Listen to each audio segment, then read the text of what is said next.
Well, we had a weekend away from Orange County Soccer Club soccer as we are still recovering from the match 2 weekends ago that saw Orange County struggle on the pitch and made us all sad. We had our session last week. Now it's time to get back into positive thoughts, hopefully. We got upcoming match with Las Vegas. We're going to talk guest joining us as well. Let's get this party started. Welcome to the Show of Champions. This is the Orange and Black Soccer Cast.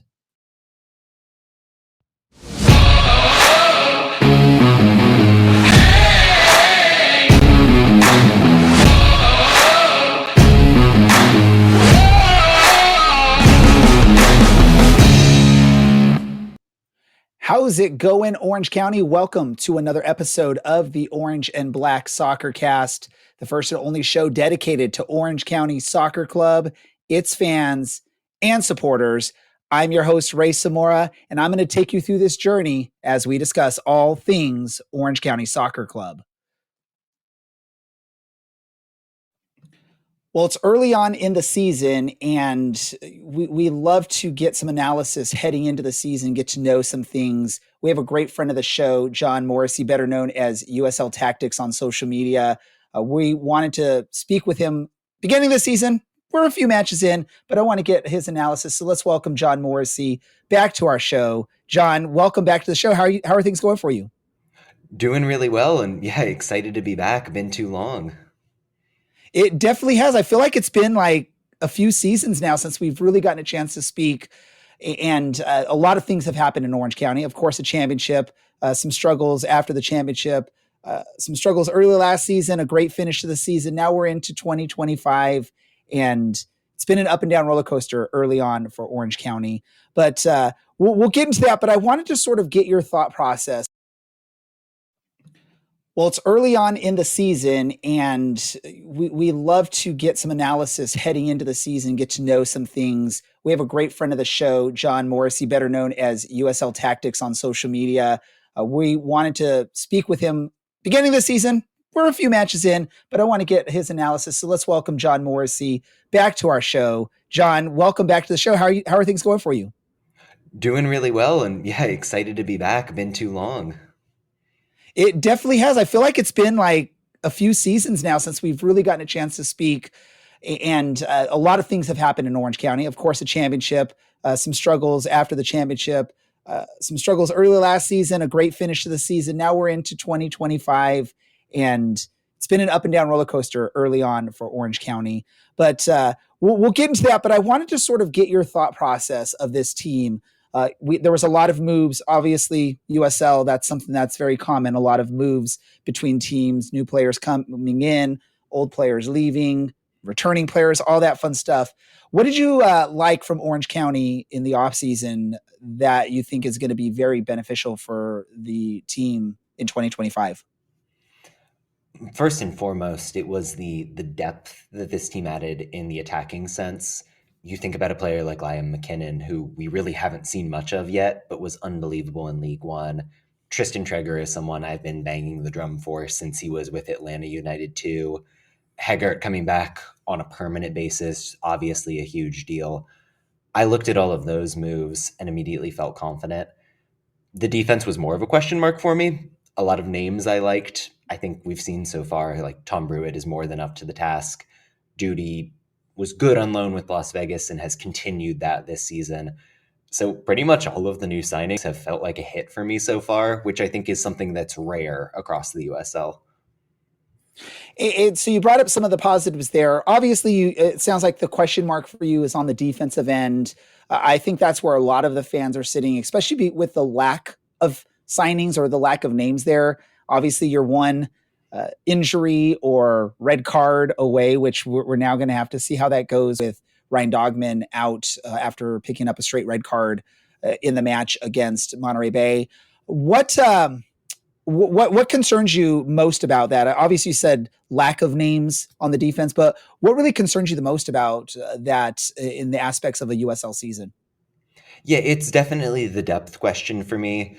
We've seen Dogman miss time before, and while I've been nothing but impressed with Pedro Guimaraes at that left back spot, he's a young player. There's going to be ups and downs. once opposing attacks kind of get the book on you and understand what are your strengths, what are your weaknesses, it's just tougher to get the job done at that position, and that's only natural. I think at the center back spot, like you've got Miles, you've got Brewitt, then Alcazar can slide back there. Beyond that, you said it yourself, you're an injury away from really feeling the pressure in that position. So on a first name basis, like if you're getting the strongest possible lineup, love it, completely bought in. Had some question marks, those are resolved. But I'd still love to see another signing or two just to make sure in a very condensed USL schedule with a whole lot of travel, you're up to that challenge. Yeah, we were talking about this in our last episode a little bit about that lack of depth, and the question came up. I brought up the question, so it's something that just I thought of is with the youth on that back line. You talk about Pedro, you talk about Ashton Miles. We've seen Nico slot up to cover Kevin Partita in that more defensive midfielder role. Is there a benefit to doing that and being young in the back line, or would it make more sense to keep him back in the back line and maybe utilize one of your more forward midfielders and dropping them back slightly? In your opinion, what do you think works best in that type of scenario? I think the beauty of it is the variability. Like the fact that Ben Alcazar can play either position and do very well gives Danny Stone the flexibility depending on the matchup. If you're playing against a team that you know is going to try to activate their creative player up the middle, you can put Ben Alcazar next to Partita even and go for two more defensive-minded players. If you want Usman Silla in the midfield and really want somebody who's going to carry the ball forward and almost be like a deep-lying attacking initiator, you've got that flexibility too. I didn't know a lot about Ben Alcazar coming into the season, frankly. In having had conversations with people who are up on MLS Next Pro, it's clear that he was this excellent with Cincinnati, and I think we're seeing it already. And Danny Stone's making great use of the utility presence that he brings. So we've talked about a bunch of new players that you talked about so far. Which one excited you the most that when you heard Orange County sign them, and why did they excite you that much? Give us your analysis of that player, or two if you have a tie. Yeah, I mean, Liam McKinnon was certainly the first player that came to mind for me. I think last season, on my own end, I really tried to do a more holistic job covering USL League One. And he made it a joy to do because he was that good in Greenville. Somebody who won the MVP award, won the Golden Boot, incredibly good, starting on the left wing, but then cutting inside, getting shots on his right foot. Maybe not the most exciting dribbler, but he's got a very good first step to get past defenders and open up windows for himself. He's only 25 years old, so there's some growth left in there. For me, McKinnon is a player with MLS upside, and while we've not seen it yet, he's going to be a difference maker over the course of 2025. So he would be the one for me. And let me just ask you this question. So last time Orange County fans saw a prolific scorer move up from League One to the championship was Ronaldo Damas back when Orange County won the championship in, I believe, 2021 now. Man, it's been a while. Hopefully I'm correct when we're talking about this. As far as you know, and obviously you probably didn't cover League One back when Damas was playing at that level, but is there any comparisons you could see between the two of what maybe Orange County fans saw from Ronaldo Damas and what maybe that will lead us to see from McKinnon, or are they two completely different players out there on the pitch? In terms of position, like Damas is very much the classic striker, while McKinnon wants to start out on the wing. I think the thing that unifies them is they both scored important moments. The standout thing with Damas was that playoff run where he dominated. He got the playoff MVP or whatever they call that award because he was so good in those high pressure situations. McKinnon very much brought that same presence to the table with Greenville, did it in the cup competition as well when they debuted the Jägermeister Cup last season down there. I think he has the potential to do that again, even at the championship level. Obviously, he's going to be competing for minutes. This is an Orange County team with a lot of talent across the attack and on the left wing in particular. But personally, I think that he really does have the skill set to nail down meaningful minutes and become an almost Damas-like presence if it all comes together. And that would be amazing if that could come together. I think Orange County fans would be very pleased with that type of production. Let me ask you one last question, then we'll actually get into the recent matches for Orange County. Which player that moved on to another USL championship team? Let's just keep it. So there's not a lot, but there are some players that moved on to other teams. Which one is going to make Orange County regret it the most that they didn't try and retain them or try harder to retain them and keep them on the roster? No, it's a good question because I mean, I think compared to a lot of teams, Orange County really didn't lose a lot of guys within the league. My gut instinct answer on this one, like, I guess it would almost have to be Thomas Among. And I think he's backing up Greg Hurst in New Mexico at this point. But Hurst very much has run hot and cold in the past couple of seasons. Among honestly kind of is the same profile of player where sometimes he's scoring, sometimes he's hurt. But if he can be a difference maker, that's somebody who is elsewhere in the Western Conference with a team that is going to be trying to compete for home field advantage against Orange County. No guarantee he'll get minutes necessarily, but if he's getting 20 off the bench at the end of a match, he can hurt you. And that's meaningful for a team like New Mexico that made their money on kind of late goals and late won matches last year. No, Among's a great choice. I think there were some fans that were very disappointed that he wasn't retained.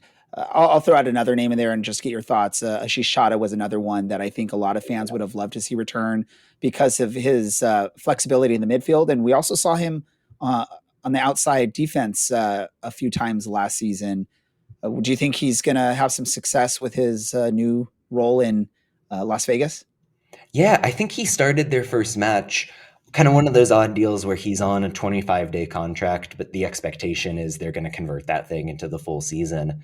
And you hit on exactly why I was impressed with him in Orange County, right? The flexibility in terms of where he's playing. I think he's very tidy on the ball. We'll get into Las Vegas in a little bit, but it's a different looking team in 2025. And that adaptability that Chadha brings to the table makes him an important piece for that team for sure. Awesome. Thank you for all that. Let's move into what's happened so far in the season. Orange County has 3 matches under their belt. It's been quite a roller coaster. We saw the highs in the nice 4-2 victory, which that's not even, the score line doesn't even really show what that should have been, right? Over Oakland, a draw against Lexington, and then a loss at home. And these are all home matches to Monterey Bay, where we sort of did a session, a therapy session this last episode or our episode last week to sort of get over that. And we know it's early in the season. There's going to be growing pains. Give us your analysis of these first 3 matches for Orange County. Which Orange County is the one we should expect to see more likely throughout the season? Is it the Oakland dominating Oakland OC? Is it the battling even with a Lexington, or is it the you do not look like you belong in the USL Championship against Monterey Bay? I mean, cards on the table here. I picked Orange County to finish second in the conference, so I'm really a believer in what this team is doing. That kind of means that my answer has to be the Oakland game by default. But even if you look at the advanced numbers, like Orange County is first in the league in expected goals right now. They're tied for the league lead in actual goals. I think there were question marks about the offense, whether all the new faces would blend, and they've done so brilliantly, even without Jameson and Traeger and McKinnon really getting meaningful time so far. For me, I barely mentioned what Kyle Scott and Chris Heggard are doing in those central areas, and Heggard even a bit on the left wing. But they define this team, and I think there are very few USL teams that can stop what they do in possession. And the Monterey game is interesting because Monterey is a team that wants to bring the pressure up the middle, very intense in the way they defend. And they had the one-on-one defenders that could get the stops against Squee Moraes and Dogman out wide. I don't think there are a lot of teams out there that have that combination of talent.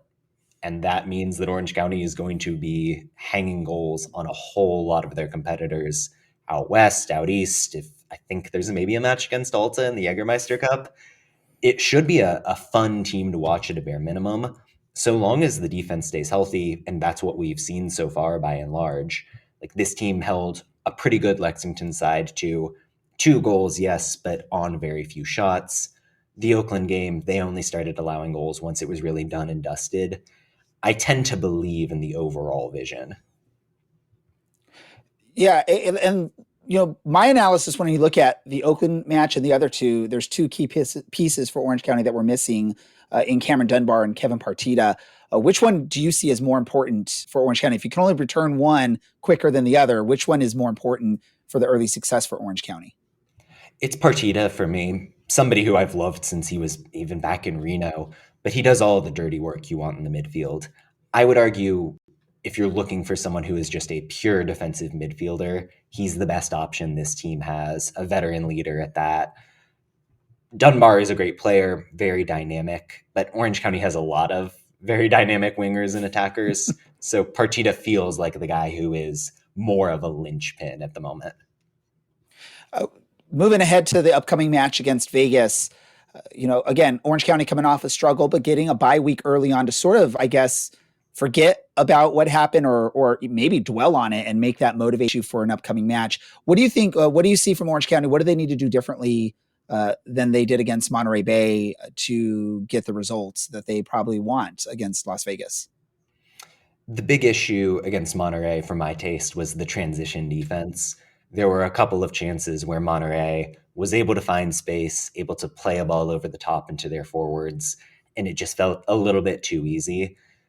Las Vegas is a team that their only chance of scoring comes on the counter. They've been very defensive minded so far, very willing to sit in a low block and try to punt their way out of it and get a quick goal on the break. If Orange County can clean up what ailed them against Monterey Bay, that really feels like the way to stop Las Vegas.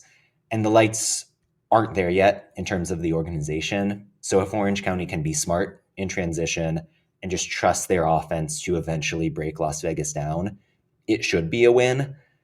Never say never, because this league is really chaotic and the Lights have some talented players, but it feels like there's a very clear formula if you're Danny Stone looking at this matchup.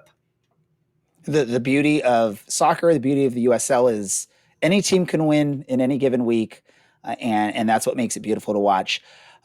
What are your thoughts? I know you already said you picked Orange County to finish second on the West. After what you've seen so far in the first three matches, are you still confident that that's where they should finish, or does it change your thought process on the team and where they'll finish the end of the season? If I was a betting man, I would say somewhere in that first to fourth home field advantage range.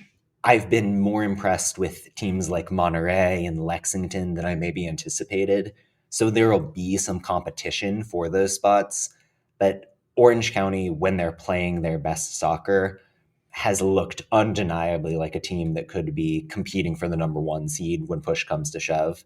If they can get the balance right, which I believe they will ultimately, there's no reason to kind of change what I was expecting. Well, thank you for that. Before we let you go, John, I want to thank you so much, first and foremost, for taking some time to be with here and on the show and talk about Orange County and just talk about your overall thoughts on them. If our listeners want to hear more from you or read more from you or see more from you, give us the lowdown of everything, everywhere they should go to look for John Morrissey, aka USL Tactics. Yeah, I mean, the problem right now is that it's becoming a real laundry list for me when I have to plug things. I would tell you to start with backyard.com. It is a subscription site. It is paywalled, but I really believe it's the best cover. And as always, it's fun to have John on the show with us.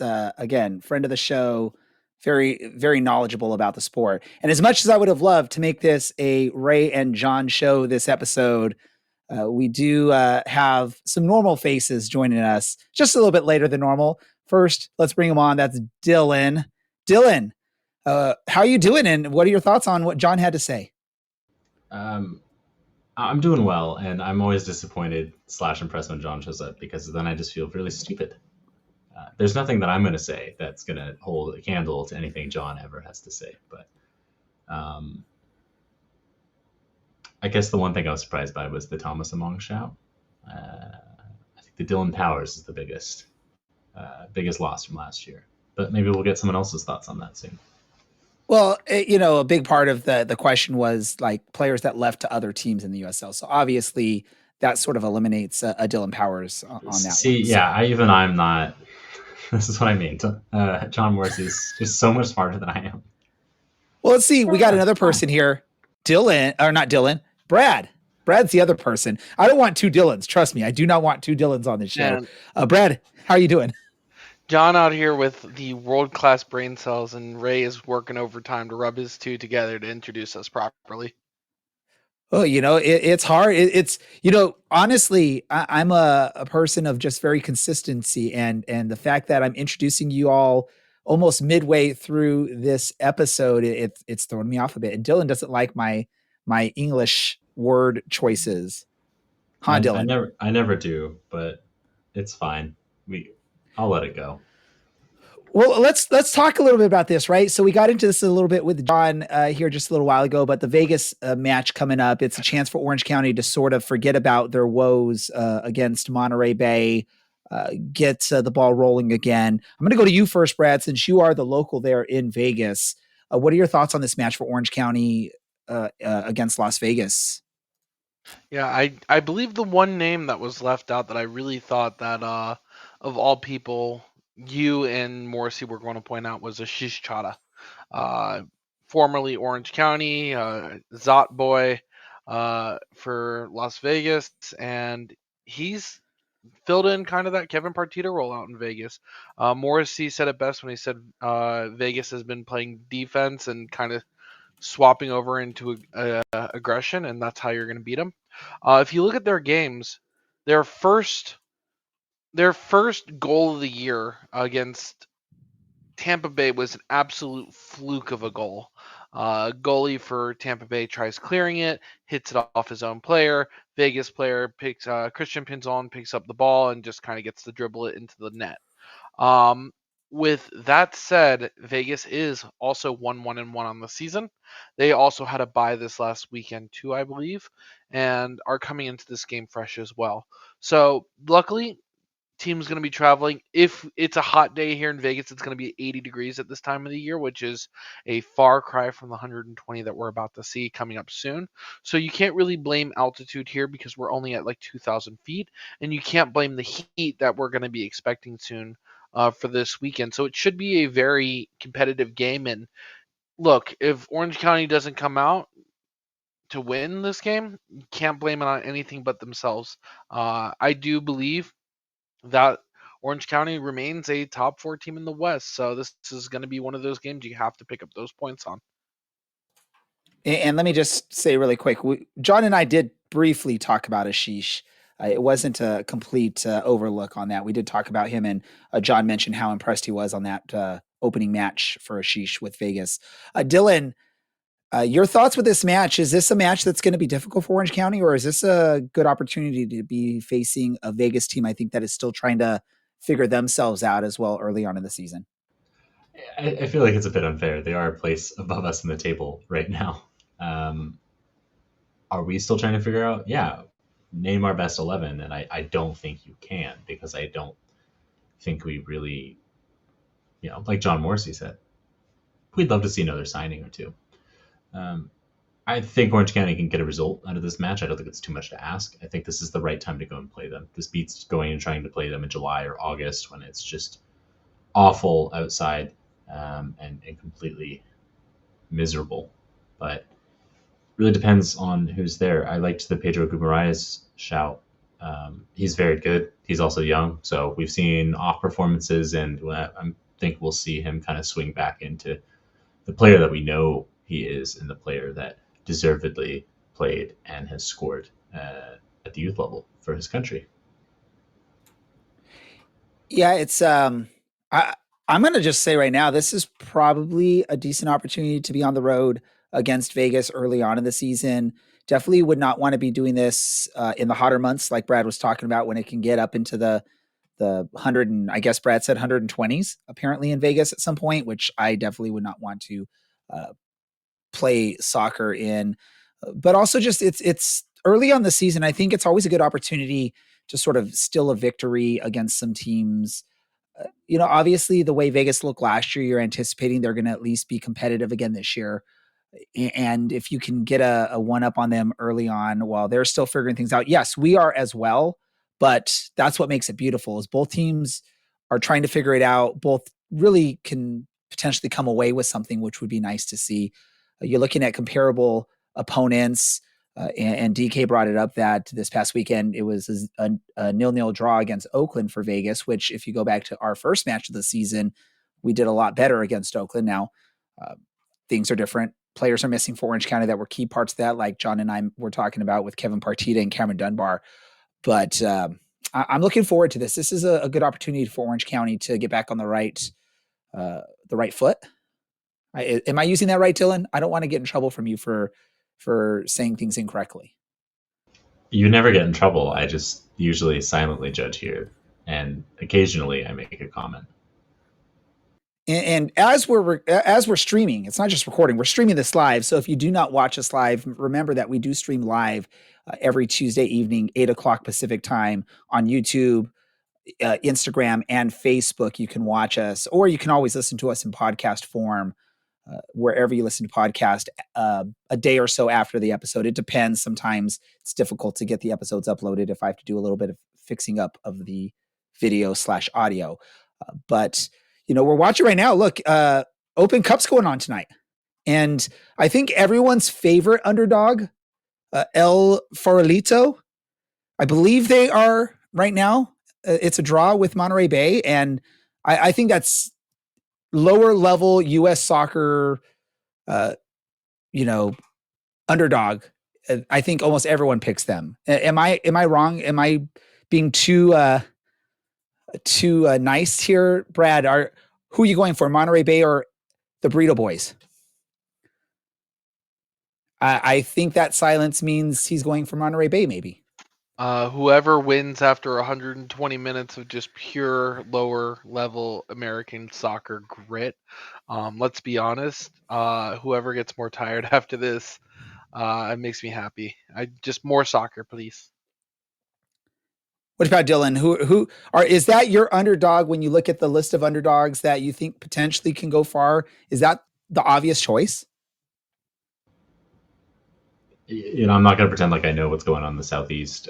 Des Moines will probably enter at some point, and they always seem to sign a bunch of perennial MLS players who, maybe a year past it for their runs. But hey, all I'll say is I'm very much looking forward to grabbing myself a burrito in Oakland in a couple weeks. There you go. Awesome, Dylan. Let's get down to this. We need to do some predictions on this match, unless anyone else has something else they want to say about this Vegas match before we get to predictions. And I'll hand that off to Brad once we're ready to talk about predictions. Brad, Dylan wants to say something. Yeah, I do actually. What happened the last time that Orange County faced Rico Rosarena? Like, what was he doing last year? Because I will never not remember what Ronaldo Damas did to him. Last year, Rico Rosarena was he also playing. Yes, he was. Okay, all right. So let's bring 2021 back. Predictions, Brad. How do we want to talk about this? Yeah. Okay. Well, first of all, my bold prediction of the week is that I do believe Vegas will be the best dressed team on the pitch, and hopefully that's the only thing they'll be the best at this weekend's game. As I think Orange County is going to win this 3-1 on the road. Dylan, what about you? That's boring, but I'll go 2-1 Orange County. All right. I'm gonna hope for a shutout. I think we're 0 for 3 on shutouts right now. So let's get a shutout in Vegas, and let's go with a 2-0 shutout for Orange County on the prediction here. If you're listening live, share your predictions in the chats, and we will share them on the screen, or producer Andy will share them on the screen. We will talk about the prediction game, but before we do so, we have another guest. It's one of those great episodes where we have multiple guests, and we do have another guest here to join us. And this is a former Orange County Soccer Club player, a player that is now doing more stuff out and about in the soccer world in Southern California. That person is Mr. Harry Forrester. Harry, welcome to the show. Thanks for having me, guys. How you doing? Doing amazing. Thank you for taking some time to join us. For those that are maybe newer fans with Orange County, Harry played a couple seasons with us back in the... How long ago was it now, Harry?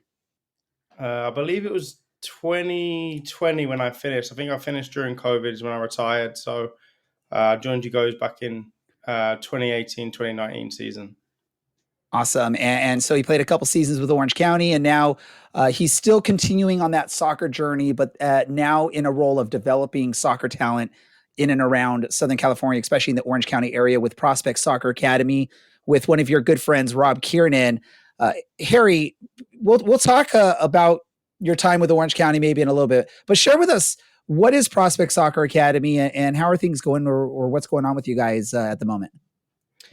So Prospect Soccer Academy, we are a full-time soccer academy. So when we moved over into the States, myself and Rob, obviously we both played for Orange County, and we kind of realized that there wasn't a real system the way that we grew up at home in the UK, where you have your education and your soccer training under one roof.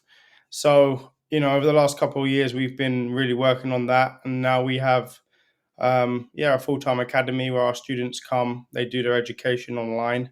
So, we're getting that element done, and then we train 2 hours on the field with them every day. So they're getting their technical work every single day, improving players in and around Orange County, and, looking to eventually, break out into other parts of America. And so again, you mentioned this is something coming from England. You came out here, you and Rob noticed that there's nothing like what we had back home. Have you looked into that or done any research on that? Do you know why that is the case? Why there's not that similar type of development structure and education structure stateside? No, I haven't done too much research or too much digging into it. I think, IMG done it over in Florida. They're probably the biggest, most well-known company that do that. They produce some great talent. I'm not sure why, but we definitely saw a gap in the market with it, and it was a way for us to really, really hone in on people's development and players' development. Just through the sheer hours we get throughout the year. They're with us every single day. We're doing 2 hours just technical work every single day. So just by pure compound, these players are getting a lot more exposure to playing the game of soccer. And these players, let me just get a better thought on how this works. Like, are they playing? Like, do you guys have like your own team that plays, or do these players study and train with you, and then they have the freedom to go play with whatever organization they want to play with for their actual competitive soccer? Exactly. So we're club neutral. We don't participate in any games. We're a kind of additional supplement to help the clubs in a way. We're helping their clubs, we're helping their players get better. And also it's somewhere for students to go, like-minded students who are, interested in really trying to go far in the game, whether it be at collegiate level, whether it be, pro. But we will always probably remain club neutral to try and, just help the player and the individual themselves rather than branch off and partner with any clubs. Back to your question, we don't play any games. It's just solely training. So it's Monday through Friday, and then they go off to their teams on the weekends and they participate and they play games with their clubs. Harry, got a question from Larry, who for some reason is not here tonight. But any players that we should be looking at for the future coming out of your academy right now? Yeah, we've got a couple. We've got a couple that are good. We've got a mixture of boys and girls actually. So we take, we're co-ed. We have male and female players. There's a couple players that are with us now that are with LAFC who are decent, albeit still very, very young and early in their development, but they're showing all the right signs. And we've got also a couple girls that, we have high hopes for that can continue to push. Amelia, Bella, two to name that we feel that could really make an impact, like I say, either at collegiate level or professional level. Got it. And then Harry, not to make you give away your secrets, that is, but what's your favorite drill as an academy director that you're putting these kids through? Well, if you've seen me play, you kind of know my game style. So anything crossing, finishing, anything goal related, I'm normally the one to be doing that. And as you guys would know, my business partner and best friend, he's more on the defensive side. So we've got a good balance of what we do. But yeah, I'm definitely more inclined to be doing any sort of attacking, shooting drill, anything creativity wise. And Rob really takes care of the other side of the game for the students as well. Awesome. It's lovely that you mentioned him, Harry, because he is here in the show. I'd like to bring on one of the men who helped us raise a trophy in 2021, got a red card against Colorado Springs, if I remember correctly. That was definitely needed to keep us in that game and eventually would go on to be in the finals and win that trophy. Mr. Robbie, how are you doing today? I'm good, thank you guys. Sorry for the delay. I had a bit of a technical issue getting on with the microphone. Harry can he can probably admit that I'm not the best when it comes to this kind of stuff, so I do apologise for the lateness. But yeah, things are good. Thanks for having us on. I just heard Harry give you the back end of that, and yeah, everything that he said is totally spot on, and we're very balanced in what we bring to the kids in terms of the attacking and the defensive side of things. So I think it's a nice balance for sure. Awesome. Robbie, we asked the same thing out of Harry. Moving on from a soccer playing career is never easy. But obviously, you guys found your niche moving into kind of the space that you guys are in now. Kind of walk us through, end of your career and what led you guys to wanting to create this academy together.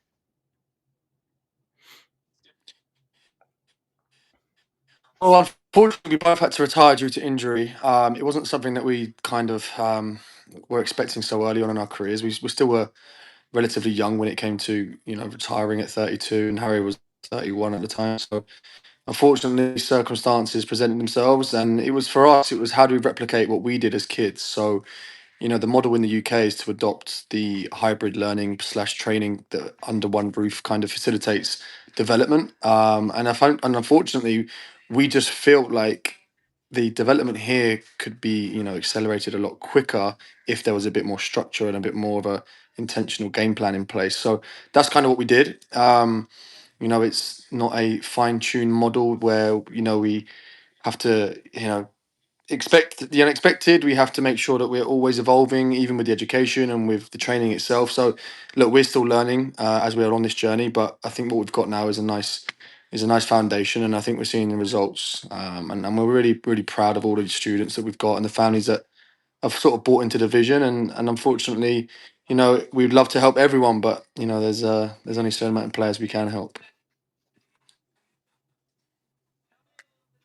Awesome. A question for both of you guys here. Obviously, we have the Open Cup going on right now, with a lot of academy teams, a lot of younger teams, and kind of nobody teams that qualify through the Open qualifiers.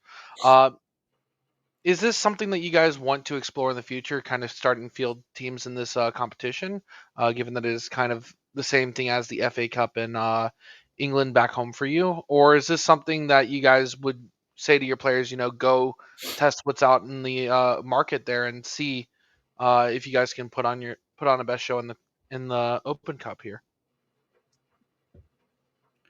Rob, you want to go and answer that? Yeah, I think from our perspective, the FA Cup brings memories. I mean, Harry had a really good run, and it was just an opportunity to go and play against higher level clubs and teams, and being in an arena with maybe higher caliber players. But I think from our perspective, look, we're completely club neutral when it comes to our own players. We have players attached to all of the clubs locally, and obviously with Orange County being our former team, we want these guys to go and excel and go and give a really good account of themselves. Which even we took the kids to the game I think 2 weekends ago now, and every time we go back there, the club just grows in stature and the fan base is continuously growing, and even just little details around the stadium. I think it just looks like a professional club that's again probably in a position that wants to compete with the MLS teams, and I think they can do that. Obviously with a little bit of luck along the way as always, but yeah, the FA Cup back in England is such a prestigious event, and it's such a good opportunity for young players to go and showcase themselves against high quality and caliber players. I had a quick question. Both of y'all are very involved with, the academy, and I'm sure y'all are very involved with training and the development of the players. Which of the two of you do the players tend to like more, or go to more in that likability role, and which one is the one that try to avoid upsetting because they're going to get an earful? They definitely like Rob more than me. I'll put it that way. I'll be the first to say that. He's good cop, I'm bad cop. And that's the role that I kind of took on and the role that Rob took on. But they're good kids. They're really disciplined. They know what the outcome is. They all want the same things. There's no one that really rocks the boat too much. But we also have to remind them that they're young professionals in a way, and we try and treat them like young professionals. We give them a lot of leeway. We give them a lot of respect, a lot of encouragement, but also, just like the real world, that there are things that aren't going to be accepted whether they leave and play at a professional level or college level, or whether they, excel in business and they go on to do great things there. There's rules and there's policies in place for a reason. But definitely, to answer your question, I think Rob's definitely the fan favorite when it comes to the kids, for sure. You got to have that. You have to have a good cop. You have to have a bad cop. It just makes it work really well. I'm glad both of you are willing to take on your roles that you're taking on to do so. Let me move on a little bit to sort of soccer in general. Obviously, over the last few months, there's been a lot of news for U.S. soccer. Obviously, there's a sort of battle between MLS and USL. USL announcing they want to go first division and they want to introduce promotion relegation. MLS is partnering with a lot of the young club teams around the country to try and sort of build out their base. In both of your opinions, and you all can have different opinions too, like, is there a right or a wrong way, or which one do you feel is doing it maybe the better way for the game of soccer? And if you don't want to answer it, by all means, you don't have to.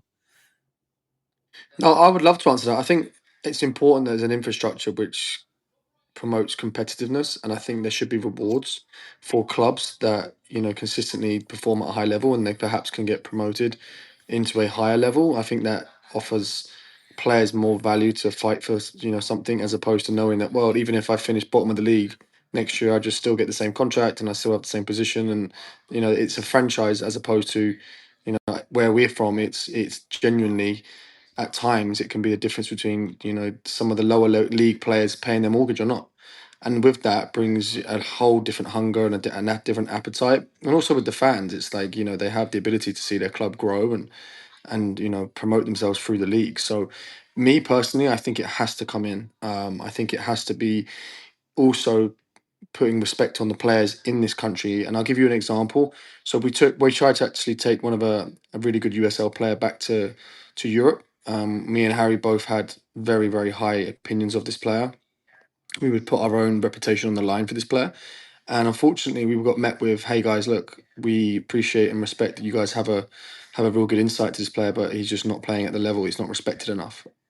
And it was frustrating for us because we actually felt like that's such a shame that this player will never get the opportunity that we feel he could absolutely go and flourish in. And I think if there was that a little bit more competitiveness, and they had these leagues that had a bit more infrastructure, and the leagues were taken a bit more seriously, that's when I see this country really now evolving in the game of soccer, because there's undoubtedly the talent here. The volume of players here, it has to now start getting the recognition it deserves, in my opinion.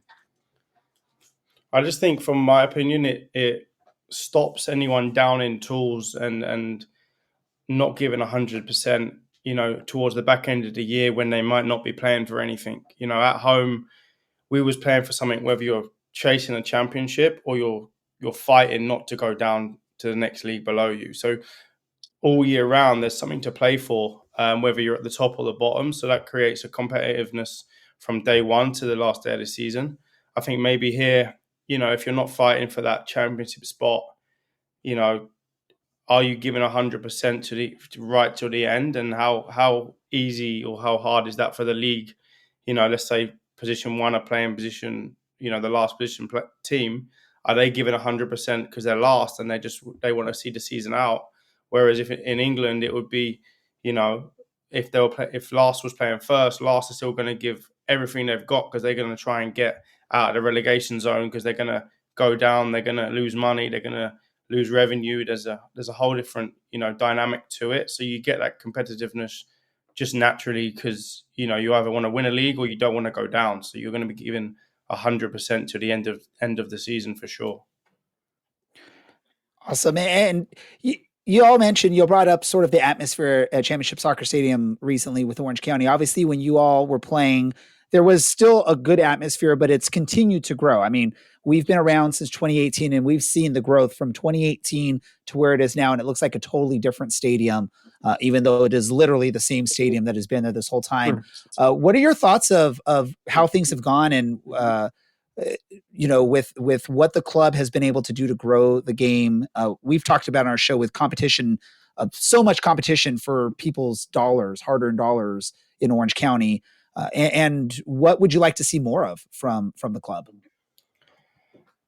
I just think, when we were there, me and Rob obviously both come from Rangers at that time, via some, a couple of other clubs, but we had literally maybe a year prior just come from Rangers, and we did a lot of community work outreach within that. We were always asked to go on player appearances, be in the community, spread the word. And that's at a club like Rangers where you don't really have to do that. It's a big enough club to really get fans, right? So that's one thing I think when we come here, we noticed we weren't really doing as players. I feel like now a lot more the players are in the community more. They're meeting young fans. They're spreading the name. Orange County Soccer Club is well known now. I remember when I first moved, a lot of people still didn't really hear about it. They were like, "Oh, there's a pro team at this great park," and at times I had to break it down to them how it works and stuff like that. So, as the game's evolving and people are getting more familiar with it, I think they're really buying into the community aspect.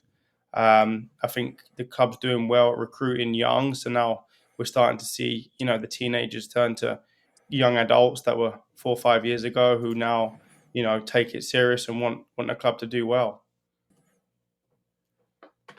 Yeah, definitely. And something just to add to that, I think obviously even just the attendances the guys are getting and, the events the club do. And I know that Dan, they do a lot of work with the media staff and trying to just, generate revenue and income through different avenues, which is great and creative. But I think also just the actual experience as a fan. I mean, we look at it now from a different perspective. There's, so much amusement going on and there's, things going on with the beer tents and whatever else might be there.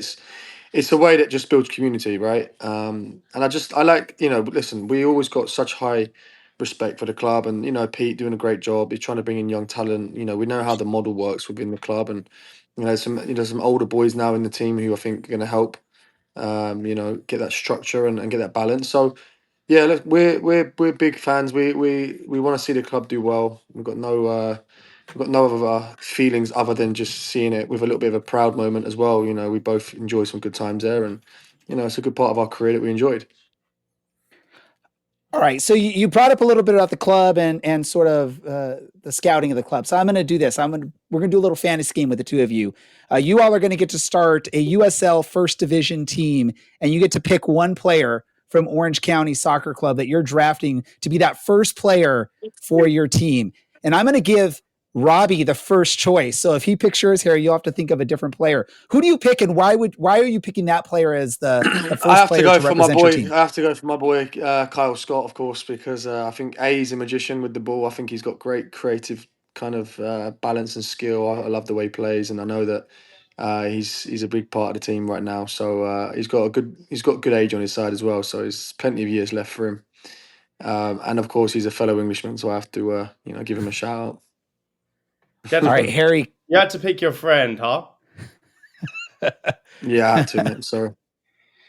Politics, huh?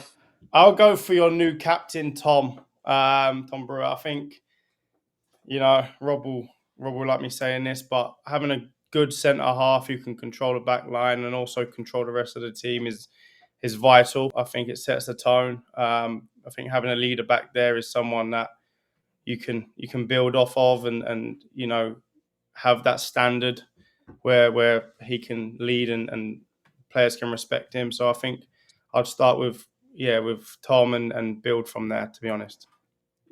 Hey, two great choices in Kyle and Tom. You can't go wrong with those ones. It might be because they're English, huh? Hey, Yeah. it's interesting though, because you could go for the leader that's going to be relevant and help you right away, or you can look at one of the younger players that you're like 5 years from now, this guy is going to be a beast out on the pitch for us. And you all both went for the known entity, the quality that you're going to get right here, right now. So that's awesome to see. Before we let you go, I want to just give you all an opportunity to just share more information for any of our listeners that are interested in learning more about Prospect Soccer Academy and about Harry and Robbie. Where should they go? How do they look into more info for this? Yeah, so if they want to find us, it's www.prospectsocceracademy.com. They can take a look at the website.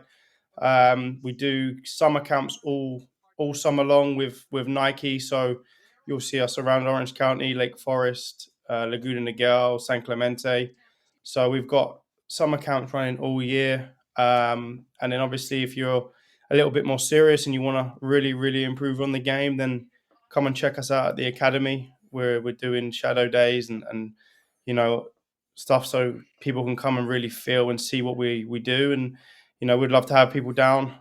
We really want to sort of develop the talent here that's in Orange County and give everyone a good chance of fulfilling their dreams and making it in whether it be MLS, USL, Europe, or even a real good D1 college. So check us out, hit us up on Instagram, and we'll definitely get you guys down.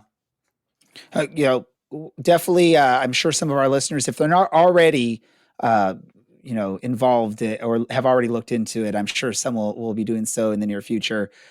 Well, I want to first thank, I know Rob dropped off the stream here, but I want to thank Rob, Kiernan, and of course yourself, Harry Forrester, for taking some time to speak with us on this episode.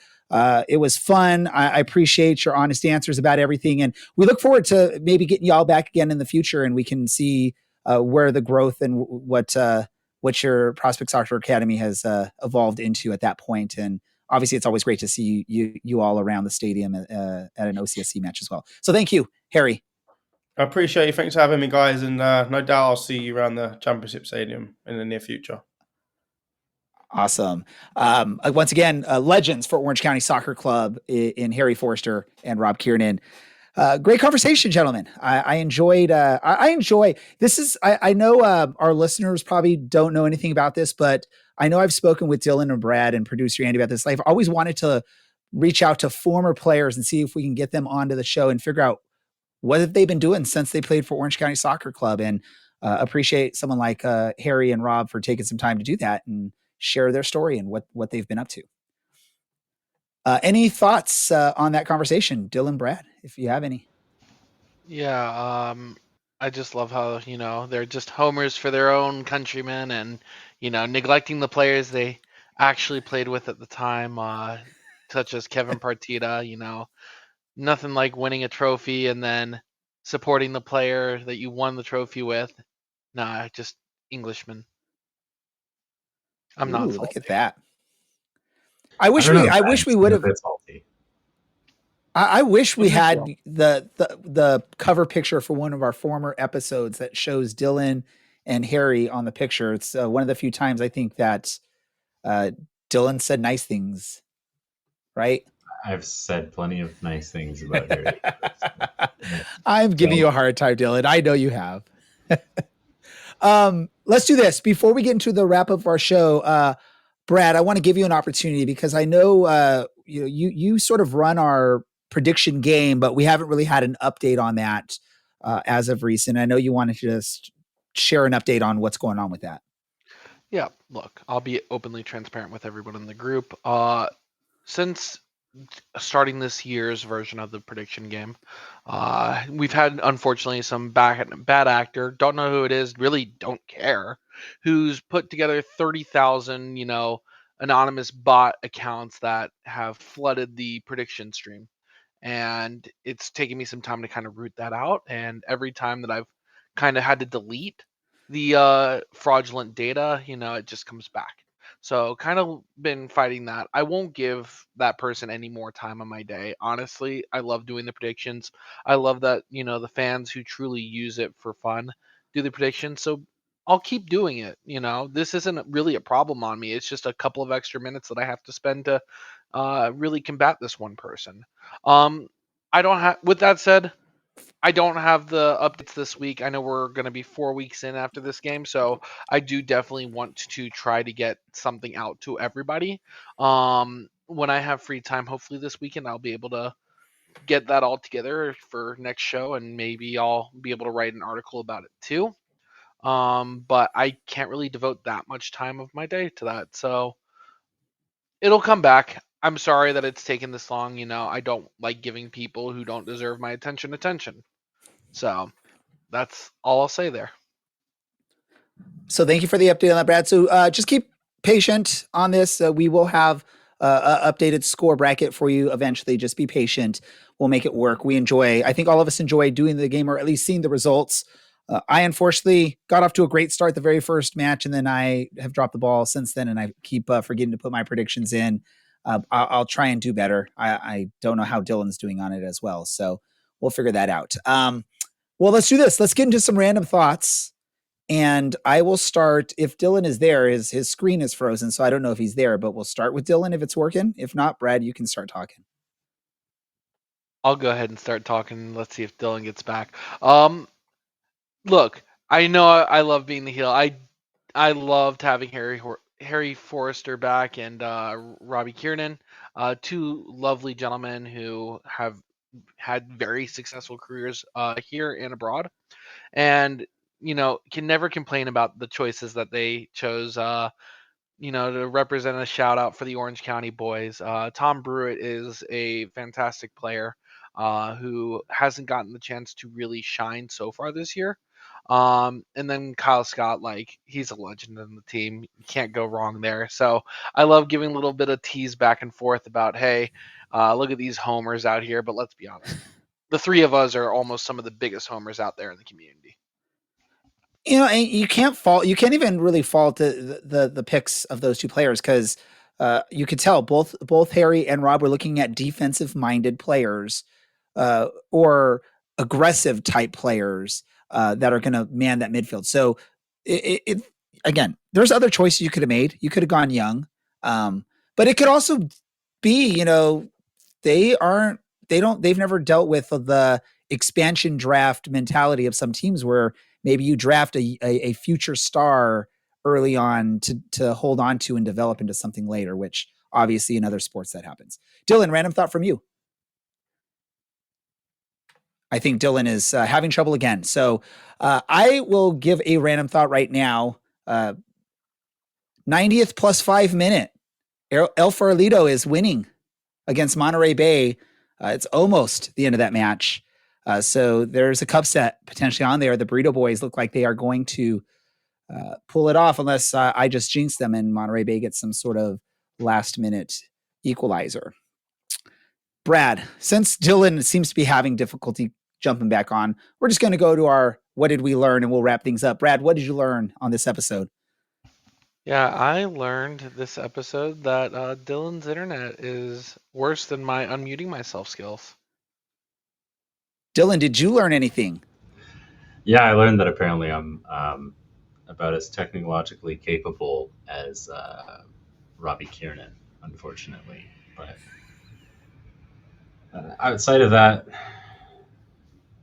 I mean, I'm just glad we got to kind of chat to them and catch up. It's been a few years, and I'll admit that I'm sad I didn't learn what their favorite moments playing for Orange County were. I feel and I hope I can pick what Kiernan's was, but I'd love to know what Harry's was as well. Yeah, I learned that there's life after Orange County Soccer Club for some of these players if they really want to keep going into it. And I know, speaking, I think when we were a young show, Dylan, I think we spoke with Harry either at the stadium. It wasn't an official speaking with him, or it might have been on the show, but I remember hearing from him early on when he arrived stateside that is sort of the ambition, is to come play a few years of soccer and then look at getting into the development side of things And it seems like he and Robbie have both succeeded in that, and they're really on the right path for that. And it's an exciting path for young players here in Orange County because, yeah, they mentioned IMG is like the name that most people know when it comes to like a sports academy. Other than that, there's not a lot of well-known or well-known academies like that where you're getting your education and your training in the sort of same locale, or at least with the same core group of individuals. So it's nice to see, and for soccer development here in Orange County, I think it'll be great. And with that said, I did want to let everyone know that this is my final show here with the Orange and Black Soccer Cast. I am retiring after this episode, but luckily, we will find someone else from another podcast that has crashed and burned like we did with Brad, and they will jump on and replace me. Yes. Yeah, why pick why pick someone that's on top of their game when you can grab someone who's got no other place to go? I don't know whether I should be celebrating or insulted. Roll the credits. That's He said exactly it's what I legally wanted, binding. my friend. It's legally binding.